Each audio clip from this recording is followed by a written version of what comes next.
chante tous à l'envie, chante tous à l'envie. Alali, alali, alali, alali, alali, alali, alali, alali. Goûtons les fruits de notre gloire. Amis, amis, célébrons la victoire. Et nos chasseurs, tous à la vie, chantez tous à la vie. Alali, alali, alali, alali, enfin, enfin,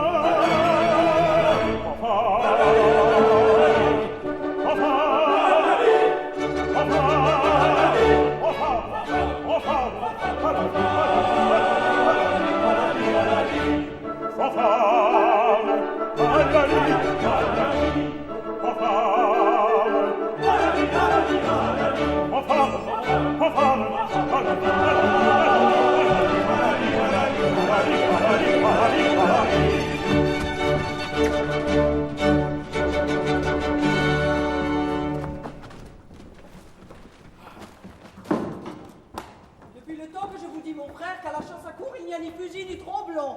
On s'en fout. Très bien. En ce cas, pourra-t-on vous parler un moment de vos affaires? Mais de tout cœur, ma très chère sœur.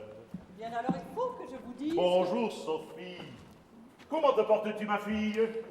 Fais ton compliment à mon camarade. Il vient, ma foi, de s'acquérir la gloire du plus déterminé des chasseurs de notre comté de Somerset. Kate, donne-moi du vin. Oh, vous exagérez.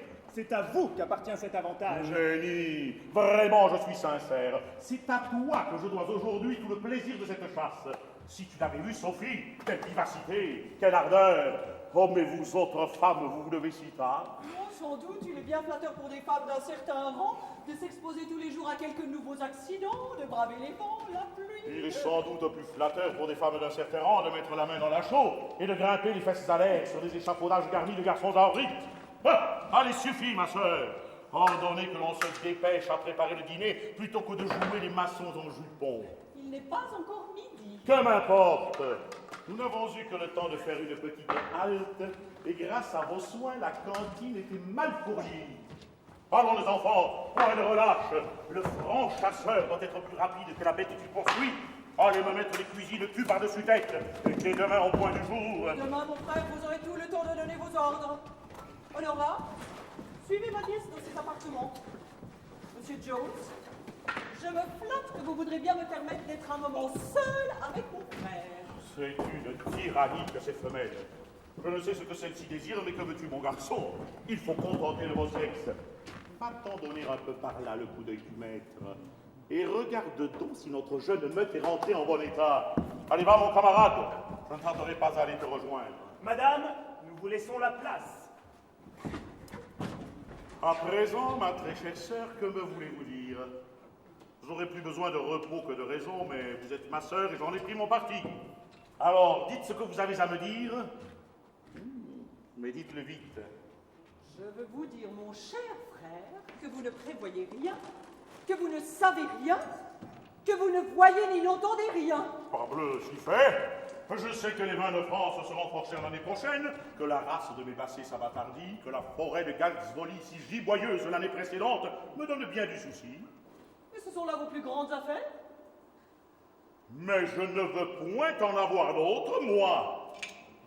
Je paie une fortune aux foutus ouvriers tous les mois, je compte avec mes fermiers tous les ans, je bois avec mes amis tous les jours, et je fais l'amour quand bon me semble. Pas vrai, la donzelle? Et quoi que vous disiez, j'appelle cela faire très bien ses affaires. Mais votre fille, laisse-nous, petit dévergondé. Ah, votre fille Sophie aura bientôt 18 ans. Alors, Western, on vous attend. Je suis en train de m'entretenir avec mon frère. Oh, mais que madame la baronesse veuille bien m'excuser. Quel insolent! Votre fille aura bientôt 18 ans. C'est vrai. Et cela me prouve souvent qu'il ne faut pas avoir votre âge pour raisonner mieux que cette fille de cuisine. Mon frère. Allons, point d'humeur. Finissons, baronesse. Que veut, que désire ma chère Sophie? Ce que l'on désire à son âge. Un mari. Eh, mais c'est mon unique envie. Combien de fois m'avez-vous entendu dire que ma seule ambition était de la marier au plus riche gentilhomme de la province? Hâtez-vous donc de faire un choix, son cœur pourrait vous surprendre. Car j'ai remarqué que depuis le départ du neveu de M. Allworthy pour son château, Sophie souffre de langueur. De langueur? Pour le neveu d'Allworthy? Pour Blifil? Oui, pour Blifil. Quoi, sérieusement, vous imaginez que ma Sophie se soit entichée de cette face de carême? Mon frère, comptez sur mon discernement. Oh, votre discernement, Blifil? Ah non. Mais votre fille en est amoureuse. Oui, mais Blifil!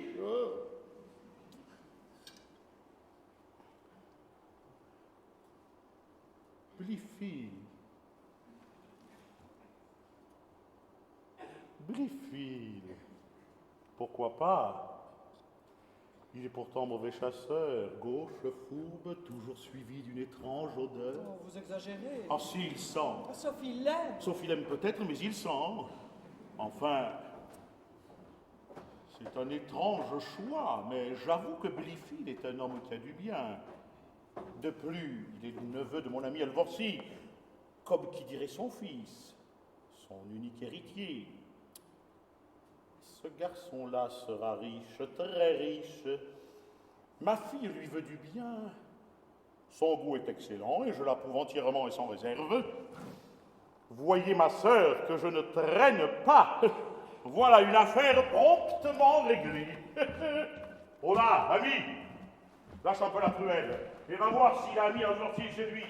Qu'il vienne tout à l'heure pour me parler. C'est une affaire pressée, m'entends-tu? Alors s'il ne peut quitter sa demeure, j'irai moi-même. Il serait peut-être plus convenable d'attendre. Oh, trêve à vos continuels avis, ma très chère sœur. Ne troublez point ma joie.